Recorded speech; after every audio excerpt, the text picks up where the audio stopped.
Hello everyone, Magicand VLA here, and welcome to my very first Let's Play of XCOM Terror from the Deep. Now just a quick note before we start, that the first couple of sessions will be quite slow, as I will be introducing most of the menus and treating a lot of the viewers as if it's their first time playing through the games. But after the first, maybe 3 sessions at the most, I will just be jumping in. The pace should be quite quick, other than when being tactical during the missions. And I hope you all enjoy. So I'll leave you up to the intro video.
Open ocean doors. Stand by. Deploy Barracuda 01.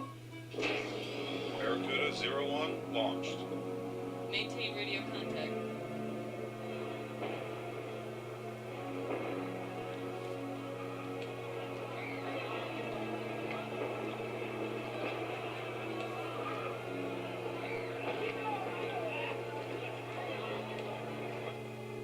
Barracuda 01 to base.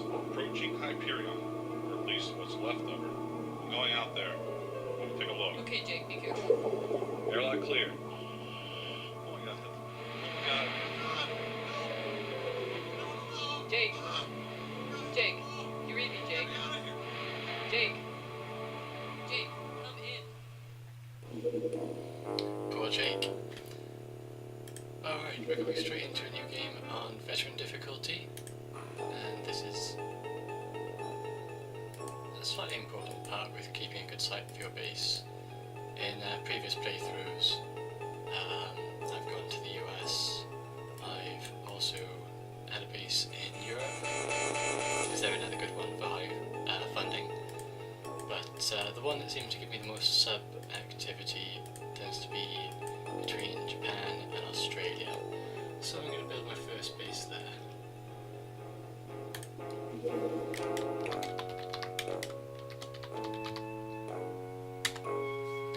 Now I'll go through these options a little bit later, but the main important one to start with is bases.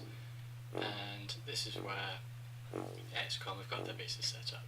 We've got the sub-pens for intercepting UFOs and also for exploring them, living quarters for our aquanauts, scientists and manufacturers,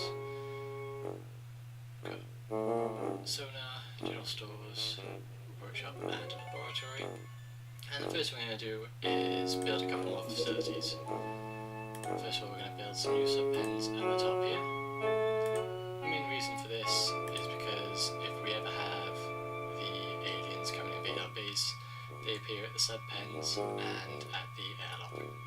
So once those are built, I'll be dismantling the 2 sub-pens down at the bottom here.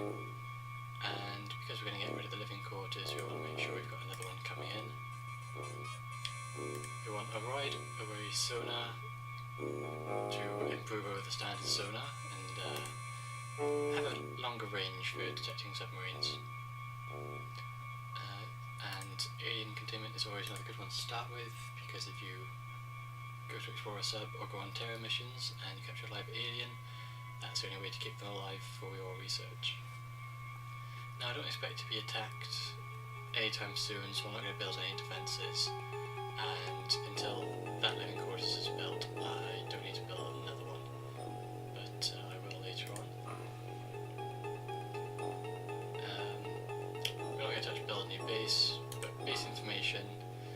I will be popping in here now and again, mainly for monthly costs, because as you can see, flying subs cost a certain amount each month to keep.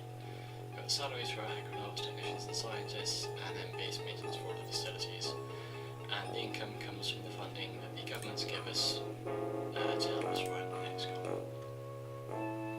Now I'll come to the acronauts and the submarine a little bit later, but the first thing I want to do now is go into research, because I want to make sure we are researching Gauss technology straight away, because that will give us access to new weaponry, which certainly improves over our starting weaponry. Next up, we want to equip our first submarine, because we want to take off the dart guns, because they are very inaccurate and useless. We will keep the jet harpoons, we will get rid of the gas cannons. Sometimes they can be helpful when they're accurate, but they take up too many time units per shot, so I find the jet harpoons are more efficient. So I'll put 8 of those on, get enough for 2 clips for each marine, acronaut, and 1 grenade for everyone to start with. But we'll soon be replacing those, and we might even be taking those off later. So we want to sell off what I've just taken out, just to make a bit of extra money. Not those ones. I don't need an extra one of those. Get rid of the dart guns. Keep the harpoon clips for the jet harpoons. Get rid of the gas cannons. All of that. Hydrojet and torpedo launcher can be useful, but they're underwater only, so they're no use in terror missions. And I never really use dye grenades because aliens always seem to have better eyesight than your acronauts. So it's a bit of a pointless thing. Next into purchasing, because we're going to want more acronauts. I don't bother with tanks, I always prefer to level up my acronauts, and it gives me more cannon fodder. Scientists, we want as many of those as we can get to start with, and we'll throw in an extra technician, just so it'll make manufacturing a little bit quicker when we start off. And in that case we're going to need more jet harpoons, more the acronauts, and more ammo. We also want be going on missions where we want to capture live aliens, and chemical flares are always important for when doing night missions to give us a better view, because otherwise we're just going to get outgunned by the aliens again. And yeah, let's get 2 living quarters going. There's no harm in doing that. We're running a little bit low on funds, but we should have an instance or 2 to start with. Let's have a quick look at our acronauts, see if we want to keep them all. The main stats I'll look for is bravery. Anyone who has a bravery of 10, I will be getting rid of straight away. Anyone with a bravery of 20, I'll see if their other stats are alright, and this one looks like he can grow into firing accuracy, and he's going to be accurate with his grenades. So we'll keep him.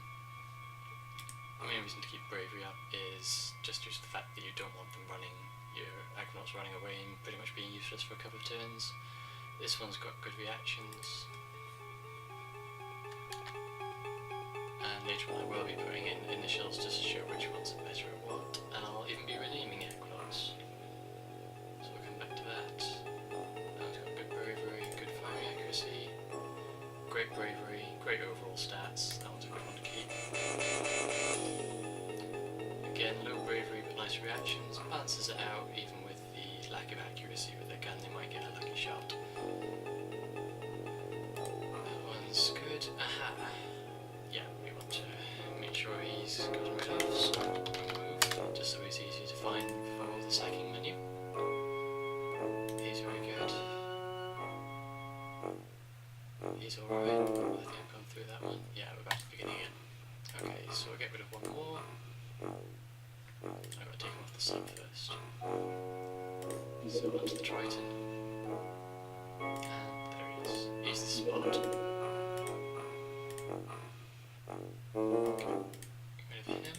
And then when we have the new acronauts, I will go go through their stats as well, rename them all in one go, and then we'll have our first squad together, and hopefully there's no one else to sack due to no bravery.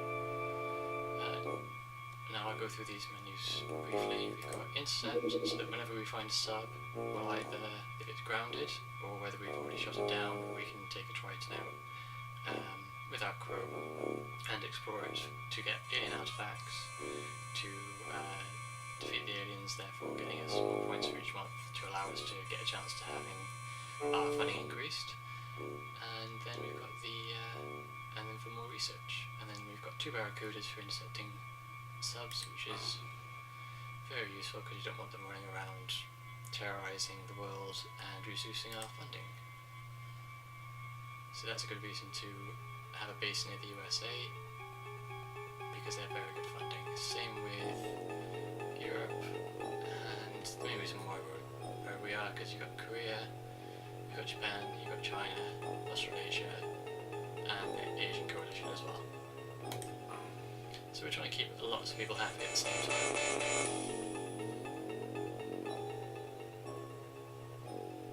Now, grass we'll look at later on, say at the end of the first month, just to see what other activities there might be other than around us, just so we can see whether they've got a base set up. We might not be able to tackle it, but we might spot a couple of subs on the way. UFOpedia is for reviewing any research you've done and any of the starting weaponry. And then of course options for saving everything. So what we want is we want to increase the speed of time right now and to see if we can get some action going. Alright, very first sub already. And it's a very small one, so we don't expect there to be much action, but we'll send out our first Barracuda. Okay, spotted us making a runner. Okay, we can only intercept them over the sea, so we've caught them just before they've gone to land. Put it on aggressive attack so it comes into range of all our weaponry as close as possible. And that just gives you an idea of the size of the sun.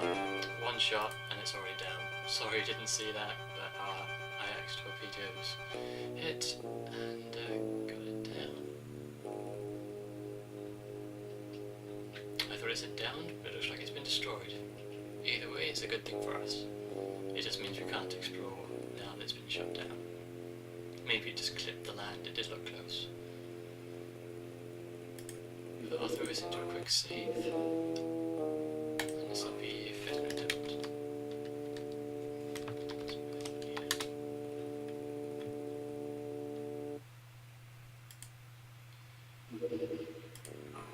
Another one so quickly.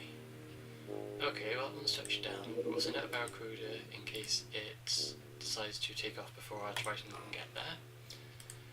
And I wasn't going to do this at first, but because they're going to go on a mission, I might as well rename them now. I'm going to use names for my fancy characters for the good ones, and just random stuff for the ones that aren't brilliant. So we'll start with Edward Goss. He's got very good stats, other than his strength, which might stop him from carrying heavy weaponry later on. And I'm going to be biased, so the first one's going to be Magican. Paul, your stats are alright, even though you might run away, so you can be Maniac. And yes, that's purposely spelled that way. Galena sounds like a woman's name, she's got good reactions. So yeah, she can be Quasar.